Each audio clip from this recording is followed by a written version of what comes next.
Good afternoon, good morning, good evening to everybody all around the world.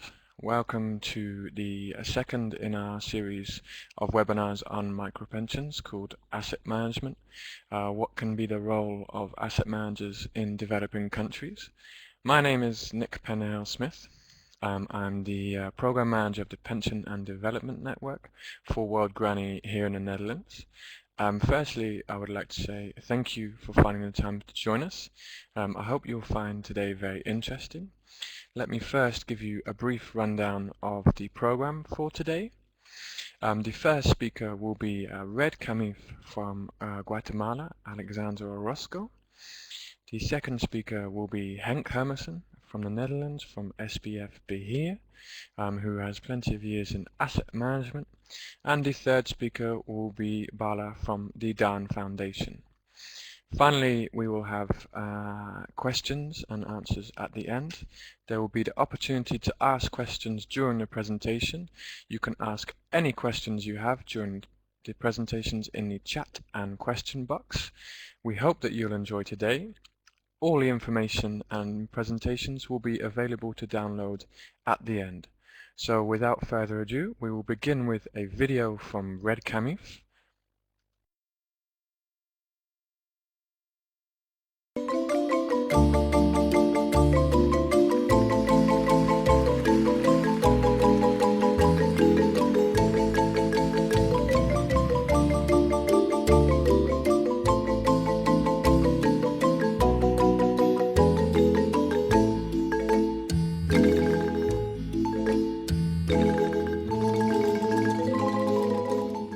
Este es un programa muy novedoso que ayuda a todos nuestros guatemaltecos a tejer sueños.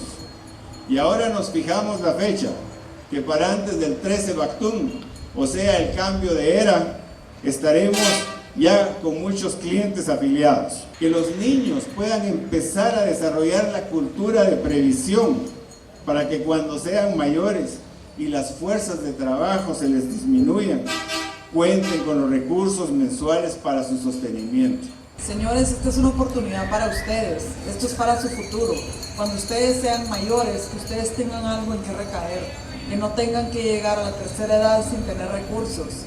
A través de este proyecto, nosotros estamos buscando bienestar para sus familias. Queremos que por favor todos los que no lo tienen todavía se adhieran, pidan tenerlo. Es un pequeño ahorro, un pequeño aporte que hacen ahorita, que les va a seguir dando y devolviendo el resto de su vida. Eso es algo bien importante. El programa lo que busca es que las personas cuando lleguen a una edad madura, 65 años en adelante está pensado, los micro y pequeños empresarios tengan la posibilidad de tener una vida digna al retiro. Eso es lo que buscamos. Los micro y pequeños empresarios y población no asalariada representan cerca del 75% de la población económicamente activa del país y de la región. Por lo tanto, esta población que nosotros atendemos con programa de microcrédito no tiene acceso a los servicios de seguridad social. Esta población, los micro y pequeños empresarios, las señoras clientes que están sentadas acá esta mañana en la inauguración, no tiene acceso a esos servicios de seguridad social, mucho menos de previsión social. Estamos muy agradecidos por el lanzamiento de este programa que están haciendo en nuestro municipio, porque sabemos que esto viene a beneficiar a muchas familias, a muchas personas del sector productivo de Santa Cruz del Quiché. Y gracias al esfuerzo que FAFIDES, que esta fundación, que es un ejemplo para Guatemala, y que vamos a aprender mucho de ustedes y que podamos transferir esa tecnología y ese conocimiento al área rural y cabal enmarca en el plan de gobierno del señor Presidente de la República. Doy gracias a Dios porque tengo 7 años de estar en FAFIDES.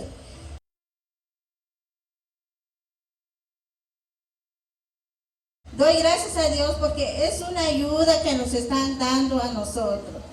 Ojalá que todos los personales que estamos aquí reunidos en todos, ellos también que piensan a todos eso que nos van a dar el beneficio para nosotros. Para la Red Centroamericana de Microfinanzas, a través de mi persona como coordinador del proyecto, pues es no solo un gusto, sino que una satisfacción llegar a una primera meta dentro del proyecto.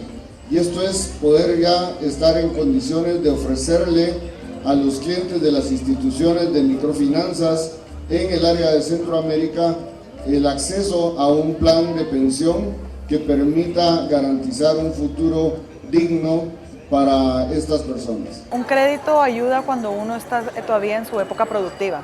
Época productiva significa hasta qué día yo puedo seguir trabajando. Pero cuando normalmente ya llego a la tercera edad, de 60 años para arriba, es muy difícil que la gente pueda conseguir un trabajo que le dé los mismos ingresos que ellos quisieran poder tener.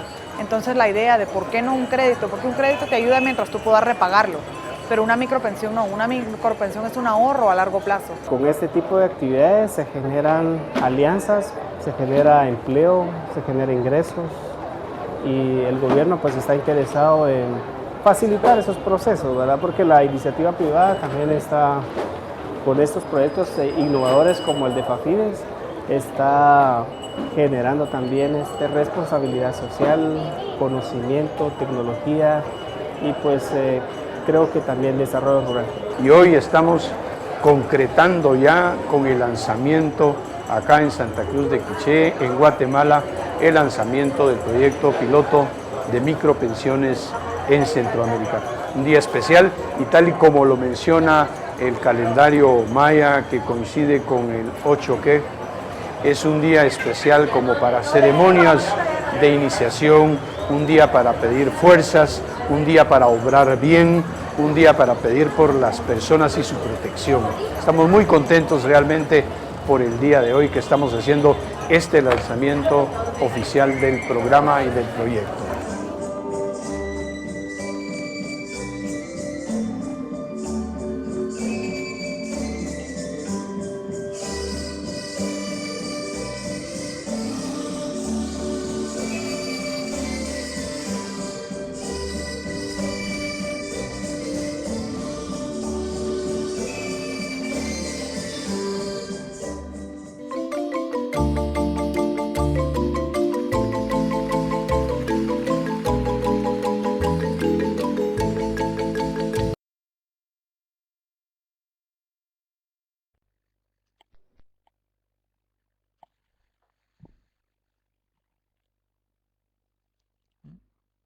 Okay, that was the video from Red Camif. Many thanks to Alexandra Orozco. We will now begin with Alexandra's presentation. So Alexandra, if you could open your microphone and your webcam, and then start your presentation whenever you are ready. Those of you that have any questions, please type them in the question box, and we will ask Alexandra the questions after her presentation. Good day to everyone. I'm Alexandra Orozco, and I'm going to talk about the management assessment that we have set up here in the project for Red Camif. But first of all, I want to talk to you. Why do we believe that we have that? Why do we believe that it's so much better to have a pension plan than a saving plan? First of all, because it's a custom-made product, and as you can see on the video, our clients have like a specific needs, and this means that they will have better yields. And another reason that we believe it's so much better is because we have a lot of experts through that they are helping us through the decision making. And this is so much different from the saving plan, that it's a standard product, therefore you will have standard yields, and you don't know if you're gonna have enough money for your elderly years.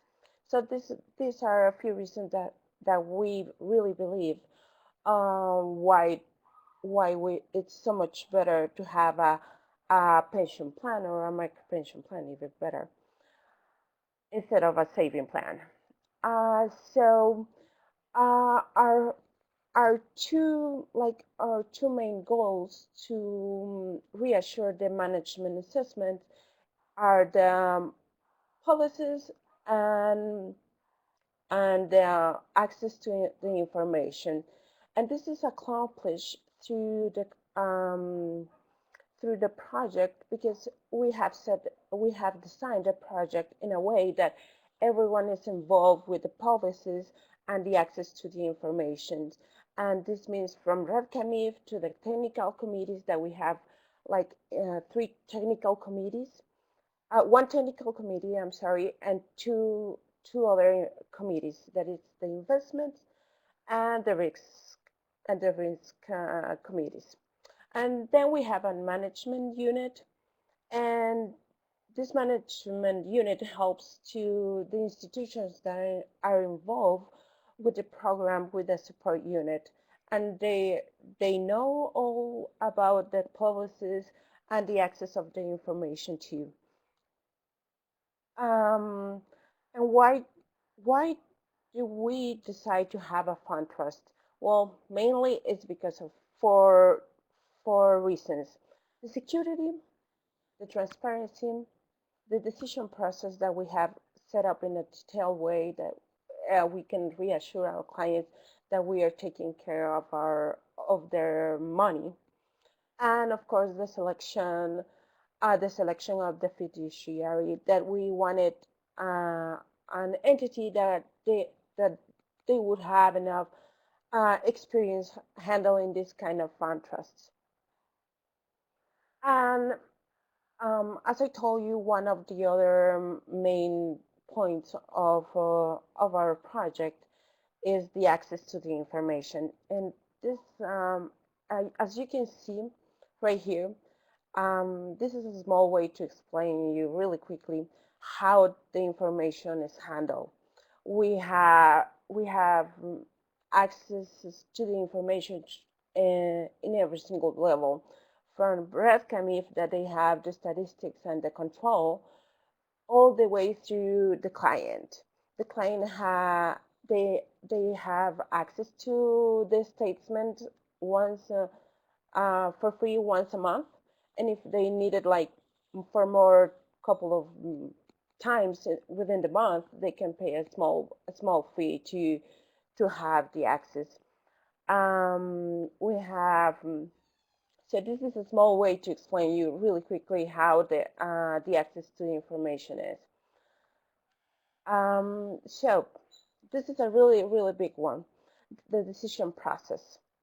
How the program decides to invest the money. So mainly the bank sends us a proposal that the risk and investment committee, they review it, and if they agree, they send it to the technical committee, and the technical committee approves it. And if they are not and if they don't agree with some investments or anything, they can talk to the bank, and so we can negotiate a new proposal. And all of this, it's within the investment policies. Every single investment is within this investment policies. That it's really important to us to reassure our clients and to our institutions that the money is taken care of.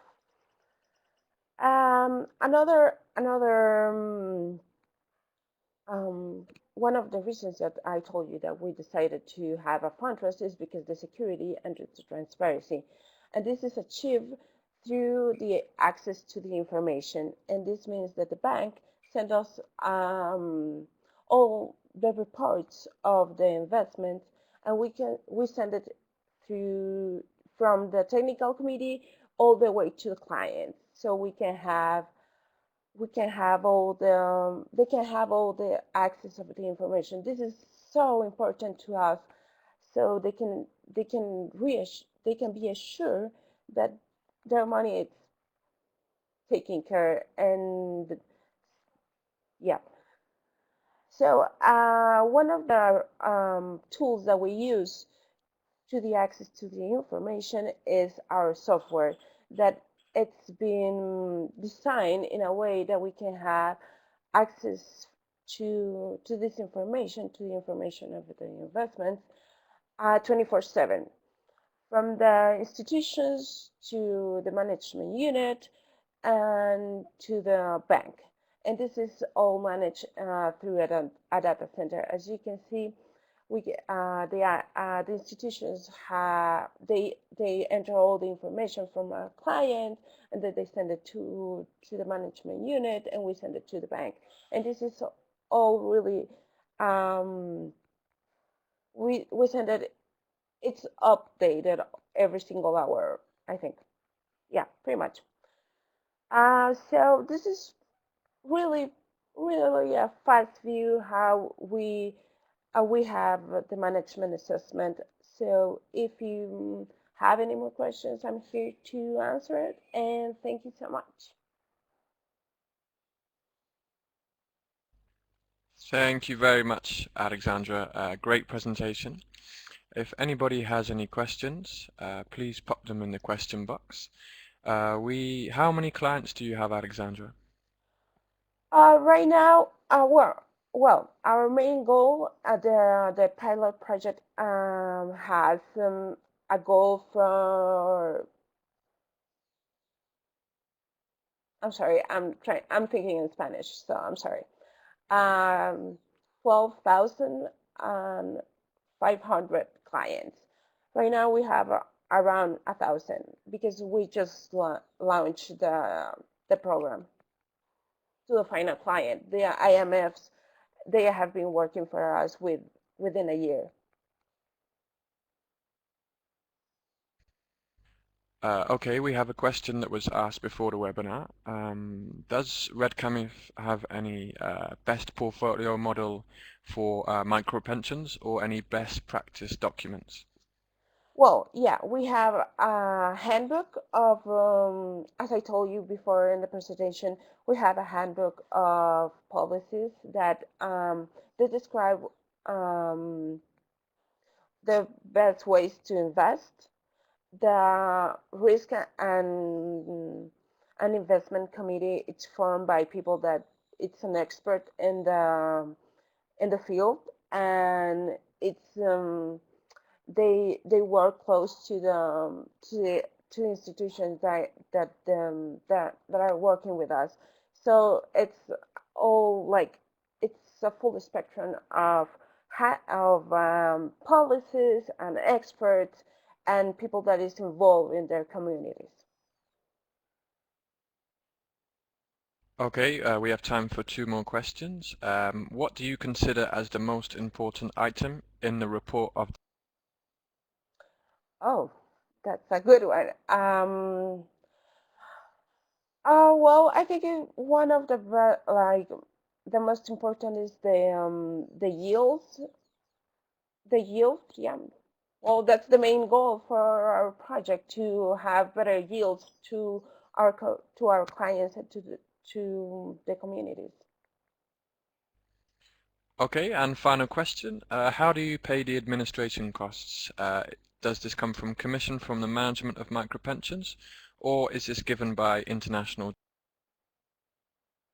Okay, I'm assuming that it's going to be the administration cost of the fund trust.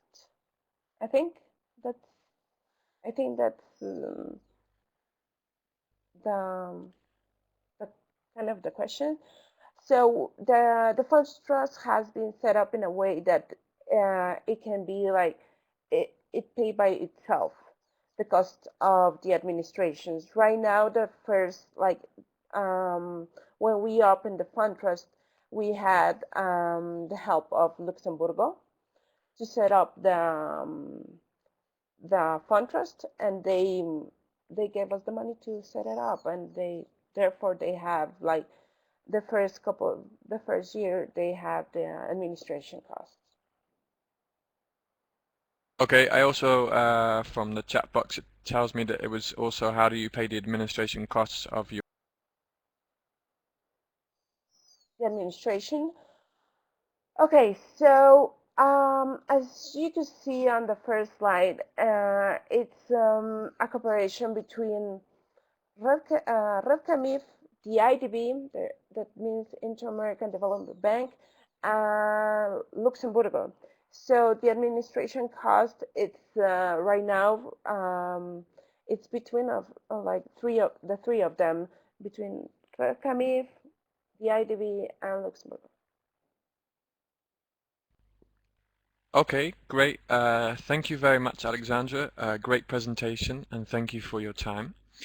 We will now move on to Henk's presentation. So Alexandra, if you could turn off your microphone and webcam. And Henk, if you could turn on your microphone and your webcam, the floor is yours whenever you would. Good day to everyone. It's a pleasure to tell my views on asset management for micro-pension schemes. It's I think unlike RedCamif, it's very difficult to generalize, but still I think I can make some comments.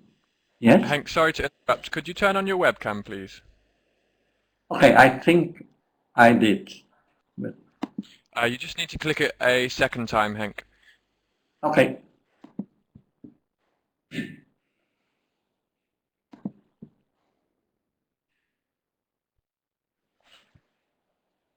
Okay, sorry, good day again. Good day to everyone. It's a pleasure to tell about my views on asset management for micro-pension schemes. I'm working for SPF Beheer. It's a pension management organization in the Netherlands. We only manage Dutch pension funds. The pensions we manage, that's in total 100,000 participants, and the assets under management are 15 billion euro. The pension funds we manage, it's for two sectors, it's for the trains and the buses. I think can be useful to have some background. Pensions, I think pensions is an in-between product. It's a financial product. It has elements of savings, and more specifically contractual savings. It has elements of insurance, of life insurance, elements of insurance against the risks of growing old or of getting disabled. So pensions, they are a combination of long-term contractual savings and life insurance. And I think it's really a challenge for micro-pensions. It's a big challenge that you want to you are integrating effectively informal sector workers in the most formalized part and most short-term oriented part of the economy, and that's the financial sector.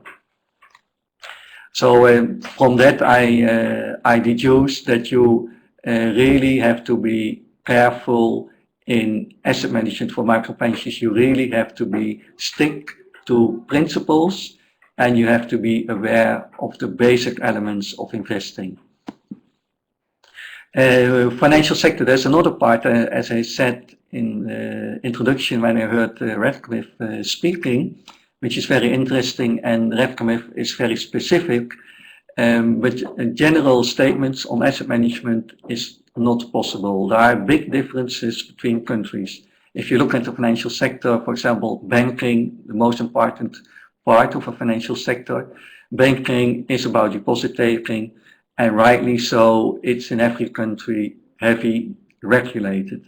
Also insurance, very heavy regulated in terms of premiums. You can pay even in terms of under what conditions can you insure risks.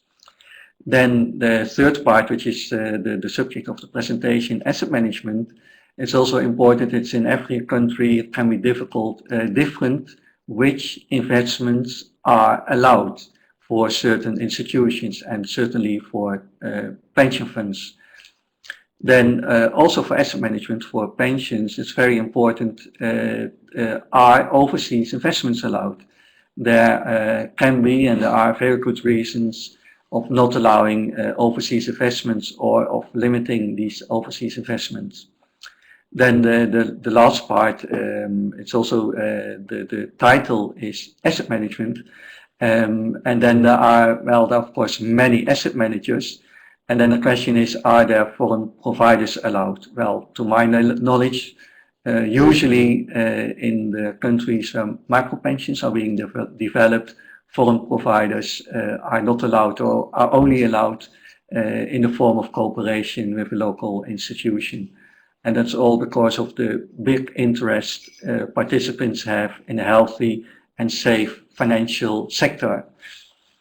However, there are no differences, and that's my strong opinion, between countries about the building blocks for investment returns.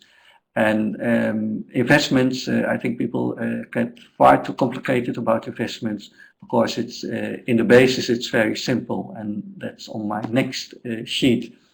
How can you get investment returns? And I'm putting up this slide from, let's say, low risk to higher risk. The first very simple one is if you invest in a 10-year bond, you get a higher yield than investing in a 1-year bond.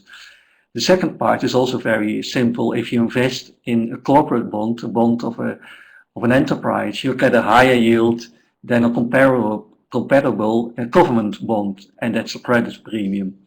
Then the third part, also if you invest in a loan, then you get a higher return than that you invest in a bond which is traded. Less liquid instrument, less frequently traded instruments, they offer a higher yield. That's the liquidity premium. Then the last part, which is really drawing a lot of attention, that's investing in stocks. That's the equity premium. Equity yields more than debt. What is the aim of a pension scheme? Every pension scheme, that's also not different. It's providing financial security essentially for old age. It's starting from specific risks, let's say life events, growing old, getting unemployed, even possible, disability, and also death in the sense of payment for a funeral. That I consider for the asset management side as a given. It means that it's not 100% sure, but let's say mathematically speaking, actuarially speaking, it's a given. Then what is important, however, and that's I make a very simple distinction between what is the goal of a scheme. Is it a nominal goal? Does the pension scheme has as a goal to pay a certain amount, or in addition, and that's the real goal, does the pension scheme also intends to compensate for inflation? Well, I think that there's a lot of debate about this, and I think pension professionals, many say a real pension, a nominal pension is not a real pension. You should aim also for compensation of inflation. However, these nominal pensions schemes, they exist, they are important, and they make a very simple asset management case. And that's on the next slide. If you look at nominal pensions, then the asset management is really that simple. Yeah, conceptually speaking, you have to hedge the maturity profile of the payments, of the pension payments. How to do that? And of course, that's also dependent on the development of the government bond market. Do you have maturities also for longer terms? If that's not the case, then you can even think like the pension funds in the more traditional, in the industrialized countries, they are using derivatives like interest rate swaps. However, that's very sophisticated. If the financial market is developed, and there are very developed financial markets, then it's a very useful instrument. There's strictly speaking, and the next two bullets, they are very strict interpretation. If you have a nominal pension, there's no room for return enhancement. If, let's say, the average life of the pension, the average duration of the pension payment is 10 years, you shouldn't be investing in 40-year bonds. Also, you shouldn't be investing in the 1-year bond, because if the bond matures after 1 year, you run a big risk that the interest rate at that time is lower. Also, no room for playing in equities in this set. There's also no room for foreign investments. and definitely not for foreign currency risk. If you, the last bullet, also important, the risk taking, the former two bullets are very strict. If you want to be a bit flexible, if you want to take some risk to have a higher return, and also as Repkamif was saying, of course, the yield, the return is very important, but in a nominal pension setting, you should be really only taking risks, and that's dependent on the tolerance of your participants. Are they aware what risks the pension scheme is incurring? And of course, you have to fulfill regulatory constraints. Then we are moving over to a pension scheme which is more aiming also to compensate future inflation. And then you get to the real traditional asset management framework. And then it's about what is the optimal asset allocation. And then there are also two very simple principles. It's asset diversification, not only investing in bonds, but also in stocks. And the second part, and which is challenging, I think, for a micropension scheme, that's international diversification. There are many, there are many principles, laws, etc., which are not really like that.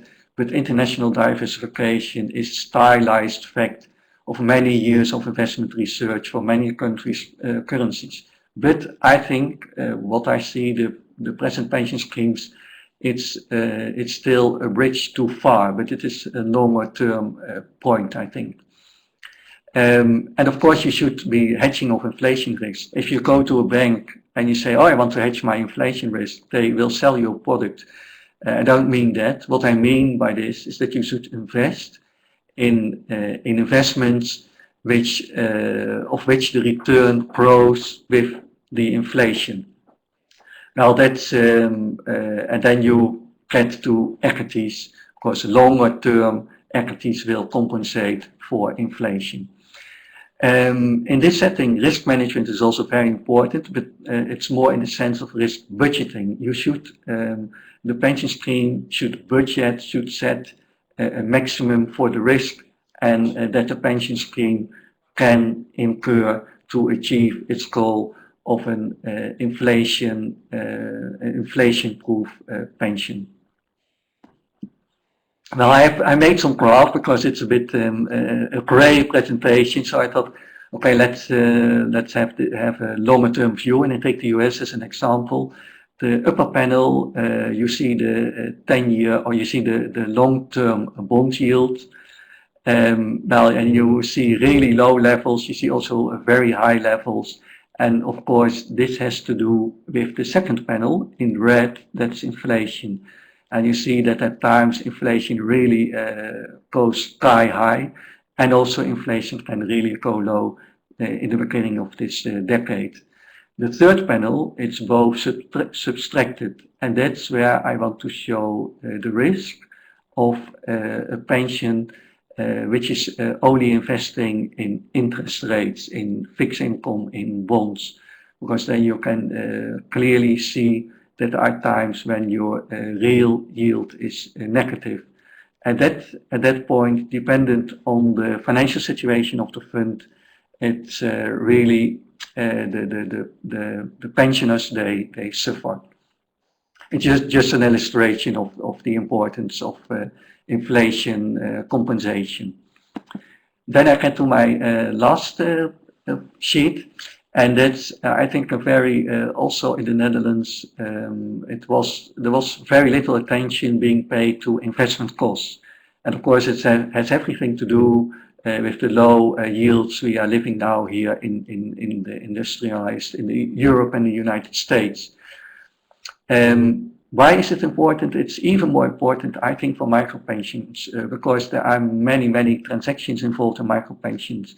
It's contributions, it's payments, and I don't think that's the second bullet. I don't think the size of assets under management scale is not a major hurdle. Of course, you need an absolute minimum level of assets, but for the rest, it's really only dependent on the need or desire for alternative investments.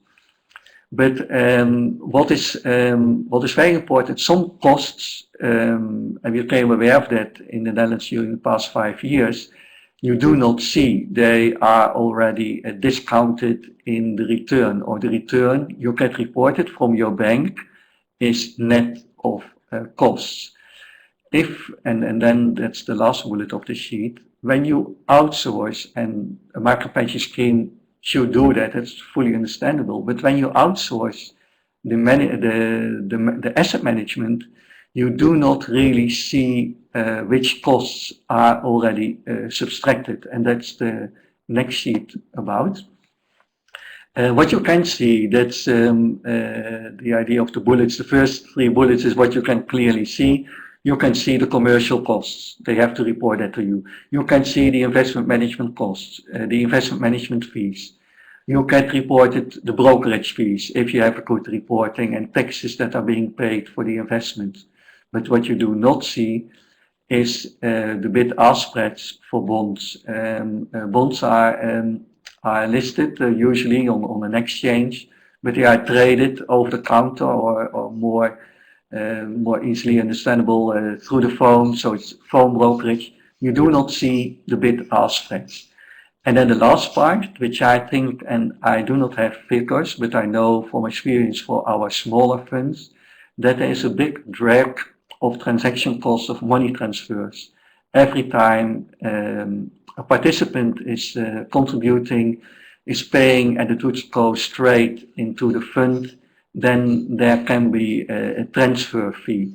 Also for every investment transaction, when a bond is paying interest, there can be a fee also.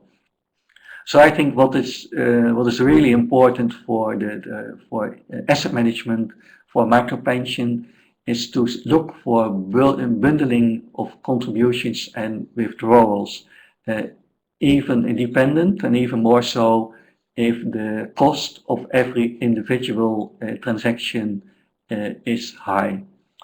Well, that's all what I wanted to say. I am ready to take questions. Okay, thank you very much, Henk. A very interesting presentation. The first question asked before the webinar is how do the asset allocations, how are they done to curb inflation and to combat the longevity risk? Yeah, it's very simple. How do you have a good asset allocation to compensate for inflation, to compensate for longevity? And I think then you need to allocate a certain amount to equity investments. Also, I was mentioning before, I think many of the big international asset management companies, they will say, oh, I have this product, I can sell to you longevity derivatives, longevity swaps. I can sell you inflation swaps, derivatives, but I think you should think more elementary, that to compensate for that, you need to take a certain risk, you need to budget risk for equities. That's that's the simple answer. Okay, great. You also mentioned during your presentation about sticking to principles. We have a question of how do you stick to your principles if your job is difficult and you obviously need to asset management effectively, so the clients are not. Yeah, then you're asking 2 questions. Suppose that your customer would think that you cannot lose money. Then you should really have a good debate with your customer, and to make clear, especially if you have this asset allocation also towards equities, you can have you can have a month or a quarter that you lose money. So that's but what is the most important, not so much the content of the principle, but that the customer, or I'm thinking in the terms of RedComif, the committees they have, that they that they make explicit their investment principles, their investment beliefs, and that they look from that towards the reporting from the bank, and that you start with that. But above that, then what is the goal? What is the ultimate goal of the pension scheme? Do you want to offer people 100% guarantee that they are being paid in nominal terms in a currency, or do you also have as a goal that you want to compensate for inflation? And so you have to make explicit your investment principles as a scheme, especially the board, and you have to look at the reporting and also to ask what you want to have reported derived from your principles. Okay, that's great, Henk. Thank you ever so much for a brilliant presentation and question and answer session. If you could now close your webcam and microphone, we'll move on to the final video and presentation from the DHAN Foundation. We will begin with a short video from the DHAN Foundation.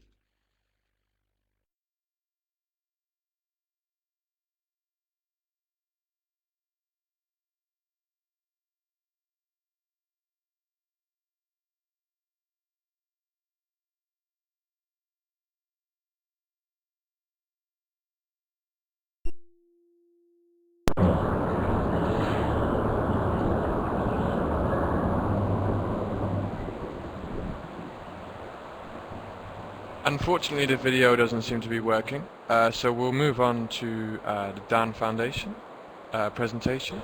So if the DHAN Foundation could open your webcam and your microphone, and then begin your presentation when you are ready. Good evening to everybody, and DHAN Foundation's micropension project has almost crossed 1 year. And it has reached to over 8,000 clients. And just I will share our thoughts over the micropension asset management. That is savings and micropension is almost a different ball game altogether. Savings always we see is a function of cash flow. And the people, especially poor, make savings for their future needs of children's education, as well as for meeting the marriage expenses of their daughter, especially in India.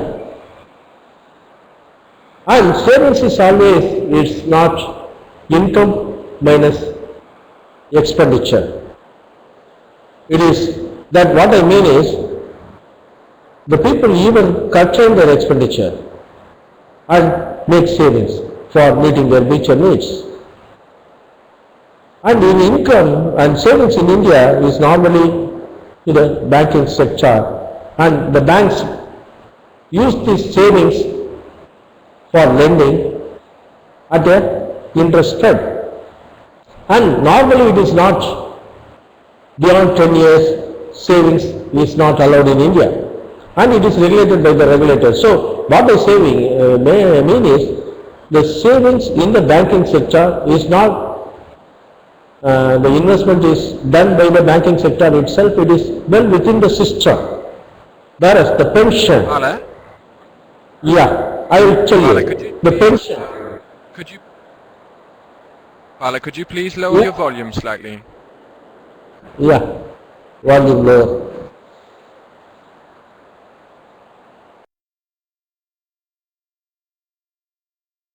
Will it be okay now? Is it okay now? Yep, that's much better, thank you. Next. Whereas the pension is not always for their old age. The people make savings. It normally is started in their very early ages, so that it will be having a old age corpus for having a dignified old age. And it is normally for a period more than 10 years. In India, the banking sector is regulated by Reserve Bank, whereas the pension fund investment is done by different regulators. PFRDA, that is Pension Fund Regulatory and Development Authority, IRDA, the Insurance Regulatory and Development Authority, and SEBI, the Securities and Exchange Board of India. Why I am saying is, naturally the asset management characteristics as well as the decisions will have to be bound by the different regulators as I have mentioned. Let us see that first the Indian pension sector, that is Pension Fund Regulatory and Development Authority. Of course, it is not yet a regulatory authority or a regulator because the bill is not yet passed by the government and parliament. At present, it is operationalizing the new pension scheme, that is NPS, of the organized sector employees, mostly of the central and state government. It is a defined contribution scheme involving investment in debt and equities and the market risks are associated or passed on to the subscriber or saver.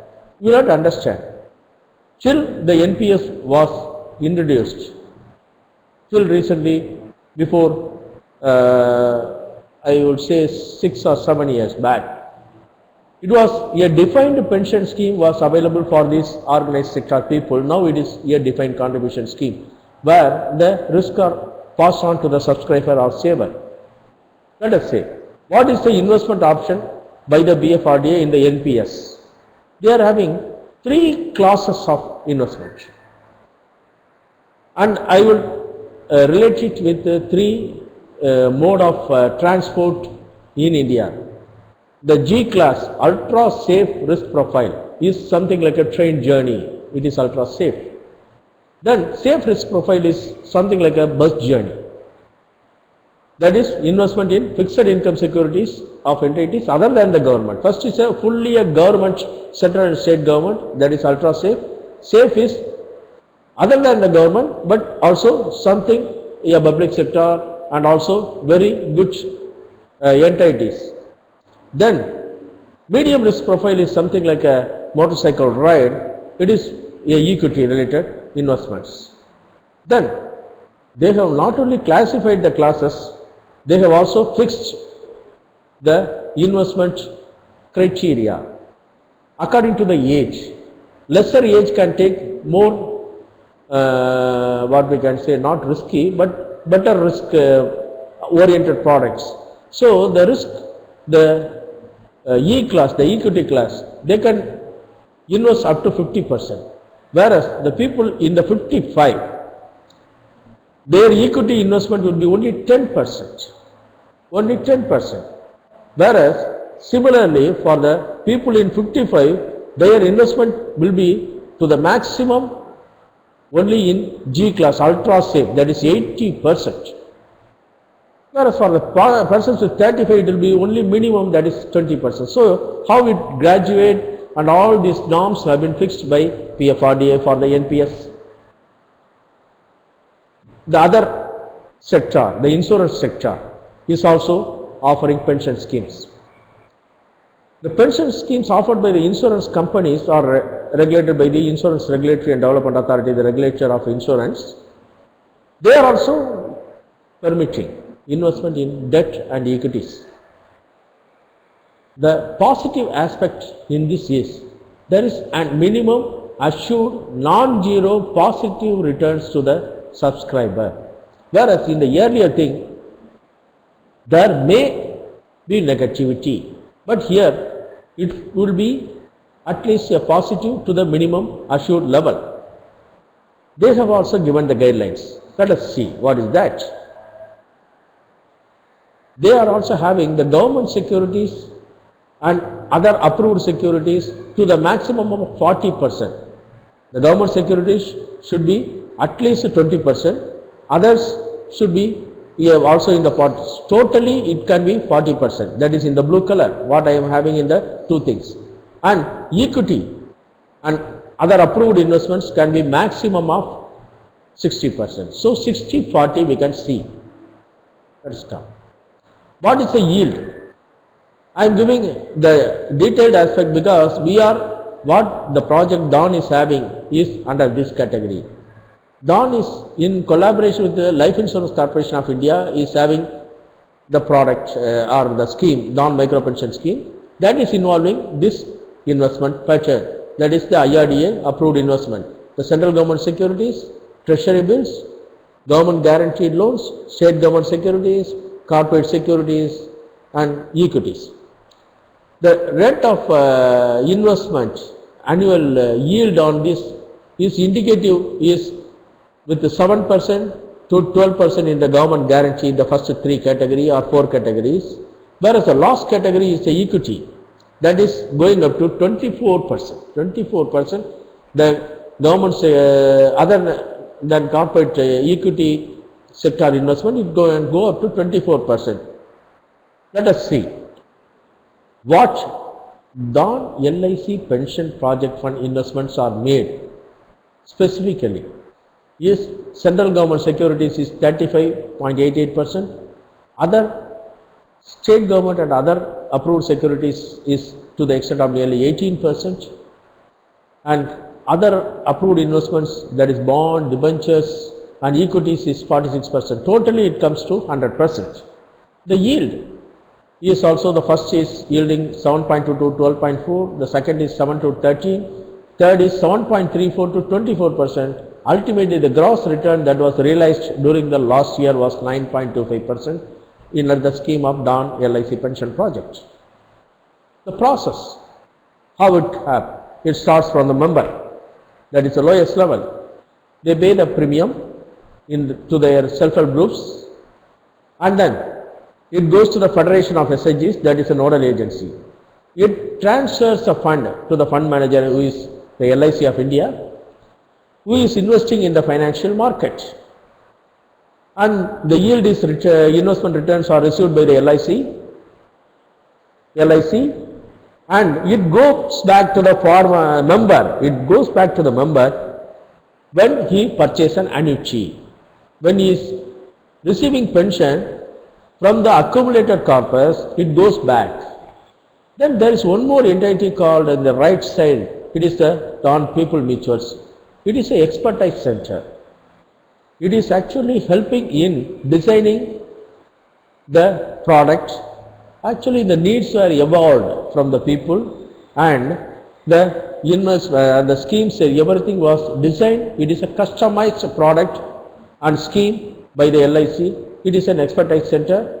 After the product is designed and scheme is initiated, the exchange of information is happening from the federation as well as from the fund manager. We are having two-way communications.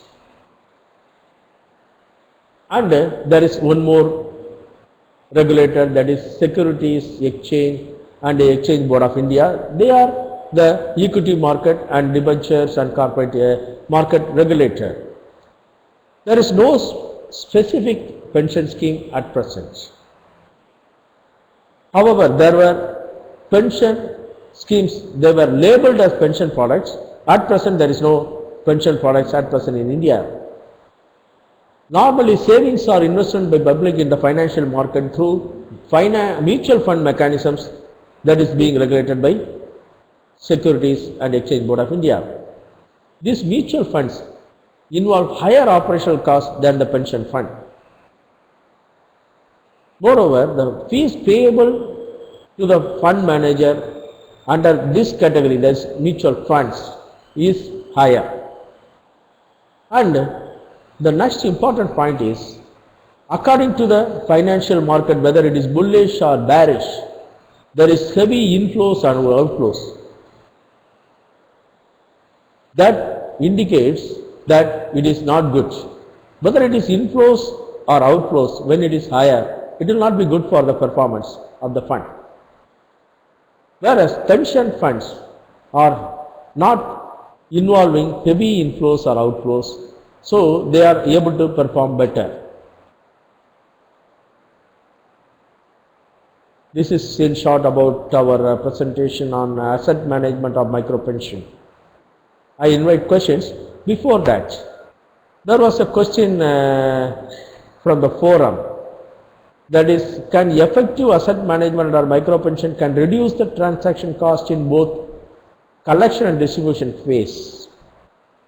Actually, to put it frankly, it is other way around. That is, collection and distribution cost load when it is reduced through the mechanisms of community structures as well as involving community, it would involve or enhance the funds under management, resulting in optimum return or better returns on investment. It is the other way around. We will have to reduce the cost flow of distribution and collection so that the funds available under investment is enhanced, so that returns is also enhanced. This is my response. I invite. Okay, Bala, thank you so much for a brilliant presentation. We have a question from Hank. Are foreign investments allowed? And if they are not, would you consider this as a big constraint?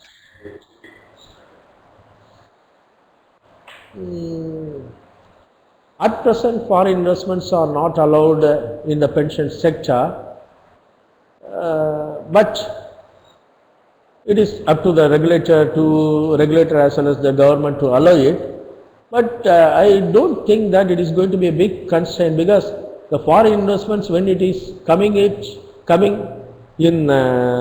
surges, we can say, it is going to have a boost in the investment returns. But when it goes out, that's why even in the earlier presentation, in the last slide also, I was saying, whenever it is a greater inflow or outflow, it is not good for optimum investment return.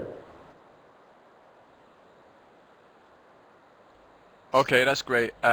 In one of your slides, you also mentioned the return yield was 9.3%, I think. How does that compare with the rate in? How does that compare with the rate of inflation in India? It is almost double digits. Nearly it is more than 10. So almost it is able to make up, but it is not to the level of inflation. Okay, and final question from Henk again. What is the longest maturity you can invest in a bond? Longest maturity. Normally it will be around maximum, we can say, it is actually as per contract, but infrastructure bonds and other things are even beyond 10 years.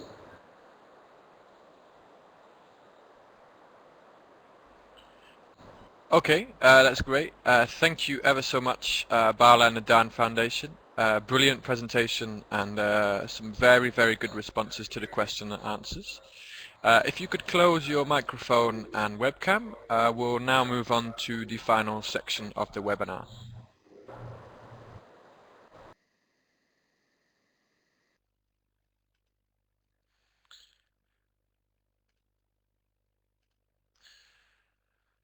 So, thank you very much. As you can see and as you have heard, we're now at the final section of the webinar.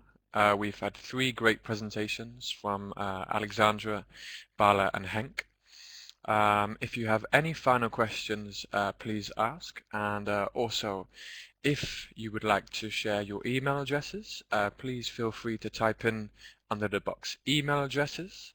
I will begin with typing mine in, and furthermore, to the right hand side there are web links for further information for you, and files that you can download, which include the presentation from WorldGranny, the presentation from DHAN, and the video recording that unfortunately did not work. That is available to download to watch at your pleasure. So if anybody would like to ask any further questions, please feel free, or exchange your email addresses as well.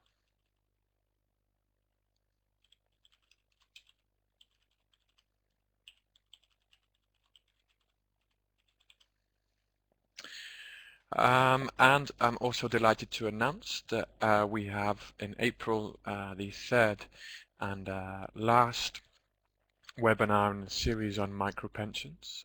It will be what can be the role of private pension companies in developing countries. We aim for a very interesting discussion with several parties. I will keep you all informed via email.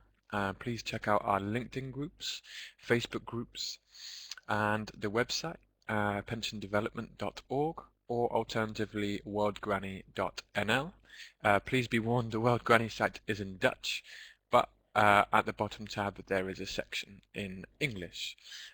Thank you ever so much for all your time. I would like to say thank you to Bala and the DHAN Foundation for all their efforts, Red Kemif and Alexandra, Henk Hermerson and SBF Beheer, and special thanks goes to Francisca Franks and X-Webinar, without whom none of this would ever be possible. So my heartfelt thanks, and we look forward to seeing you next time. So have a great day, and I look forward to seeing you.